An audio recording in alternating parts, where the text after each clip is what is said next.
민수기 36장은 땅의 분배에 관한 내용입니다. 우리들이 하나님께서 맡겨주신 기업, 그 재산, 은사들을 잘 지키고 사용하라는 교훈이 담겨져 있습니다. 므낫세 지파 중에 슬로보앗이라는 사람이 있었습니다. 그 사람은 아들이 없이 딸만 5명 남기고 죽었습니다.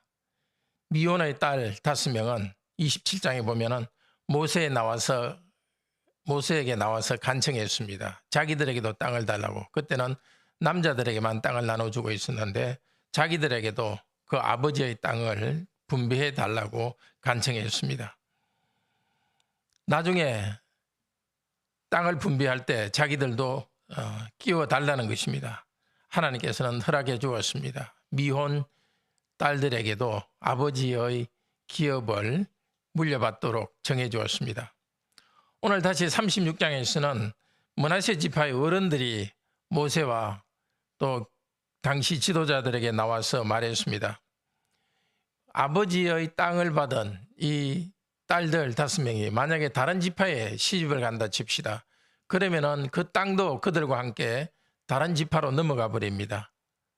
원래 희년이 되면은 50년마다 들어오는 게 희년이죠. 땅의 원래 소유주에게 돌려줘야 됩니다. 그런데 므낫세의 딸들이 다른 지파로 만약에 시집 가버린다면 그때 희년이 되었어도 그 땅을 므낫세 지파가 가져오는 것이 아니라 그 여성들이 시집간 그 지파의 소유로 된다는 것입니다. 그래서 그들은 그 요청하는 것입니다.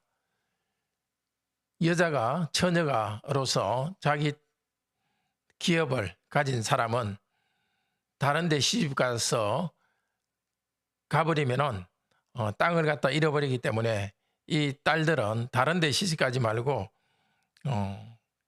원래의 지파인 므낫세 지파에만 시집 가도록 하라는 것입니다.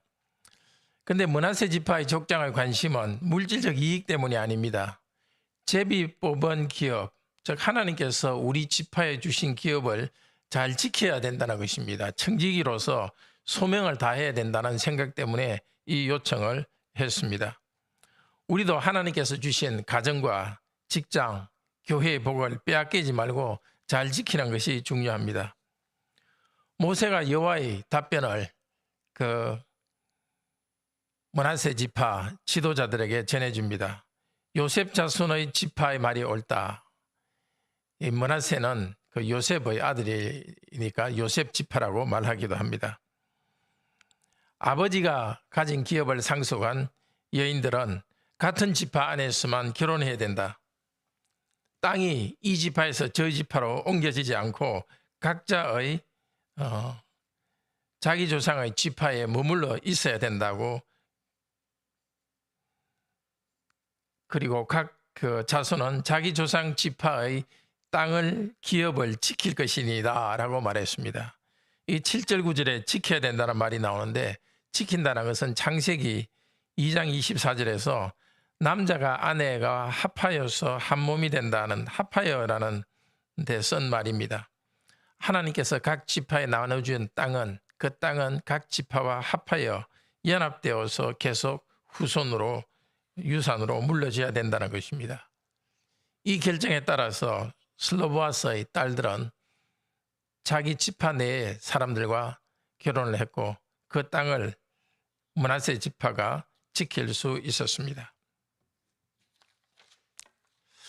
오늘 이 이야기에서 몇 가지 교훈을 얻습니다. 첫째, 하나님께서는 미혼 여성들에게도 남자와 똑같은 동등한 권리를 주시고 그것을 참 존중한다는 것입니다. 우리 예수님께서는 모든 성도에게 영원한 하나님 나라를 기업으로 주셨습니다. 이 땅에서 하나님 나라를 이루도록 물질을 주시는 하나님께 감사드립시다. 둘째로, 하나님의 백성은 자신과 가문에게 주신 그 땅을 자기 것으로 주장하고 지키는 땅에 대한 직분의 책임을 다해야 합니다. 우리에게 주신 것을 지키는 것은 개인의 자유를 원하는 대로 누리기 위해서 하는 것이 아닙니다. 이 은사, 이 달란트, 이 재산 하나님이 주셨다는 생각 때문에 하나님 앞에서 책임을 다해야 된다는 생각입니다. 우리의 재산이나 재능이나 또 자녀를 양육하는 사명, 이것들을 게으르게 땅에 묻어주지 말고 부지런히 우리의 것으로 사용하여 열매 맺도록 합시다. 셋째로, 하나님께서는 백성들의 청혼에 귀를 기울이십니다. 슬로보아스의 딸들 그리고 므낫세 지파의 지도자들이 새로운 문제에 부딪혔을 때 모세에게 나왔고, 모세를 통해서 하나님께 물을 때 하나님께서 응답하셨습니다. 교회 공동체 안에서 지금은 새로운 계시는 일어나지는 않지만 그 계시의 말씀을 적용하는 방법에 대해서 성령께서 응답하십니다. 하나님께 기도하며 응답받고 인도하심을 받고 나갑시다. 형제자매 여러분, 새로운 문제, 어려운 문제가 있을 때에 하나님께 나와서 간구하고 답을 얻도록 합시다. 우리 하나님께서 주신 소명의 자리에서 움직이지 말고 충성을 다합시다. 우리에게 주신 은사를 땅에 묻어주지 맙시다. 게으르지 말고 그 안에서 열매를 맺도록 합시다. 우리에게 주신 것을 빼앗기지 않고 잘 관리하고 지키도록 합시다. 우리는 이 세상에서 사람들에게 양보하고 그렇게 하기 위해서 태어난 것이 아닙니다. 하나님께서 주신 은사로서 하나님께 적극적으로 순종하기 위해서 태어났습니다. 우리가 가진 것을 효과적으로 사용하여서 열매 맺기 위해서 태어났습니다. 겸손이라는 명목으로 하나님께서 주신 것 무엇이든지 그것을 빼앗기지 않고 우리의 것으로 가지고 지키고 개발하고 사용하여서 열매를 맺도록 합시다. 자, 우리는 교회 공동체의 한 부분입니다. 우리가 가진 재산을 우리의 것으로만 주장하지 않고 하나님의 것으로 인정하고 우리가 수고해서 수입을 얻고 절약하고 저축하고 그리고 성도들과 함께 나누면서 사용하도록 합시다. 내가 힘들 때 교회의 도움을 받을 수 있습니다. 교회는 세상 어떤 보험회사에 비교할 수 없는 보험을 제공하는 단체입니다. 삼위 하나님께서 영원한 천국을 우리에게 보험으로 주셨습니다. 그 천국 향해 나아가는 성도는 이 땅에서 교회 안에서 영적인 것을 포함하여서 정서적이고 물질적인 안정을 얻습니다. 함께 기도합시다. 하나님, 우리 주 예수 그리스도 때문에 우리에게 영원한 하나님 나라를 기업으로 주시고 이 땅에 필요한 것도 주시니 감사합니다. 우리에게 주신 것을 신실하게 지키게 하소서. 구약 백성에게 땅을 주셨듯이 우리에게 직업을 주셨고 물질을 주셨고 여러 가지 은사와 재능을 주셨습니다. 이것들을 감사하며 잘 보존하고 청지기로서 잘 관리하게 하소서. 또 므낫세 지파의 지도자들이 자기 지파에 주어진 기업, 땅을 지키기 위해서 노력했듯이 우리 관악교회가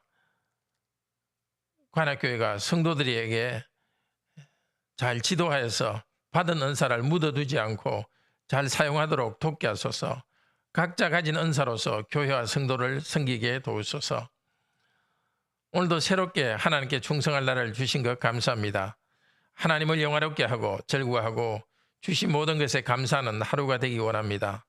여러 어려움에 있는 성도들이 그리스도 안에서 강하고 담대하게 문제를 해결하며 나가게 도우소서.